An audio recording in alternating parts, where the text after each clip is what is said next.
Do you? Mama, this is gift for you. Thank you. I like gifts a lot. No one is like that who didn't like gifts. A gift is not just given to someone on Christmas, Diwali, or birthday. It's given year round for any special occasion. Here, we are going to start our first lesson, the best Christmas present in the world. It is a heart-touching story written by Michael Morpurgo. The narrator buys an old desk and find in it a letter written by English soldier Jim McPherson to his wife Connie, whom the narrator goes to meet and hand over the letter. Was the letter was best present for that lady, or gift was something else? So in this lesson we will see three main characters. First is Jim McPherson, English captain. Tommy refers to British soldiers. Mrs. Connie McPherson, she is the wife of Jim McPherson. Hans Wolf, German soldier. Fritz refer to German soldier. So now we will go through the book. Before you read, there are some dates or periods of time in the history of the world that are so significant that everyone knows and remembers them. The story you will read mentioned one such date and event, a war between the British and the Germans in 1914. You can guess which war it was. It was First World War. We will go in first part. I spotted it in a junk shop in Bridport. A roll top,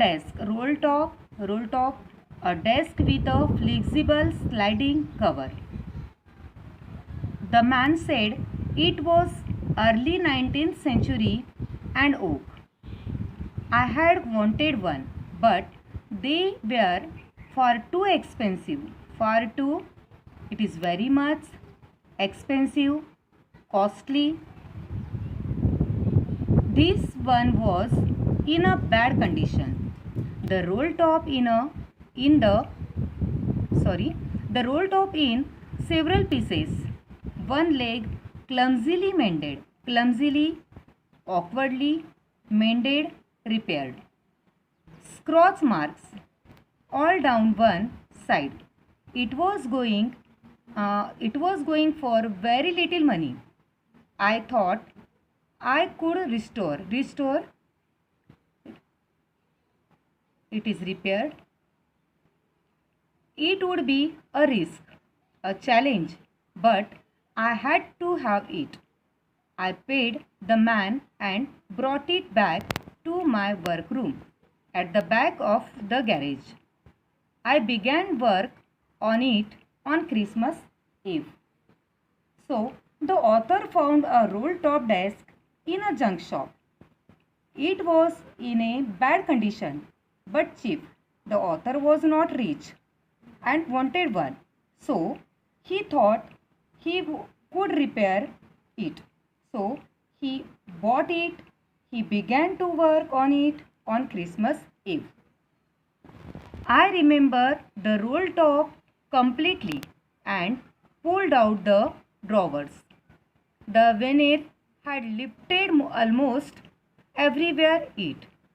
Veneer, a thin layer of plastic or decorative wood on a furniture of cheap wood. ऊपर से फंसी हुई लकड़ी. Looked like water damage to me. Both fire and water had clearly taken their toll on this desk. Taken their toll on means damage. The last drawer was stuck fast, shut tight. I tried all I could to ease it out gently, and the end I used brute force, अधिक ताकत से खोलना. I stuck it sharply with the side of my fist, and the drawer flew open to reveal a shallow space Underneath a secret drawer, there was something. In there, I reached in and took out a small black tin box. Cellotapped to the top of it was a piece of lined notepapers and written on it in shaky handwriting. Shaky handwriting, कांपते हुए हाथों से लिखना और trembling. Jim's last letter, received January 25th, 1915, to be buried with me when the time comes. I knew as I did it that it was wrong of me to open the box, but curiosity got the better of my scrupulous. It usually does. Inside the box, there was an envelope. The address read Mrs. Jim McPherson, 12th Copper Beaches, Bridport, Dorset. I took out the letter and unfolded it.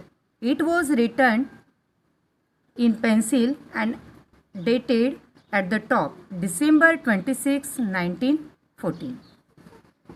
So, the author pulled out the drawers. He found that these had been badly damaged by fire and water. The man who sold it had told him it is made by oak and it is 19th century. The last drawer had stuck fast. He had to use much force to open it. When it opened, it revealed a secret space. In it, he found a small tin box. On the top of the box, these words were written: Jim's last letter, received January 25th, 1915, to be buried with me when the time comes. Inside there was an envelope with the address Mrs. Jim McPherson, 12th Copper Beaches, Bridport. The date was December 26, 1914. Here he said we should not have to read anyone's letter, but because of curiosity, the author had started to read the letter. So first part our completed. Your homework, read the extract and answer it. There was something in there. I reached in and took out a small black tin box. Cellotape to the top of it was a piece of lined notepapers and written on it a shaky handwriting, Jim's last letter, received January 25th, 1950. So your questions: what does the word something refer to? Second, what was the cellotape things? Third question, where was the letter found? And fourth, whom was the letter addressed to? Second part, write question answers of comprehension check part 1. It is given on your link. You can see it. Write word meanings from the book.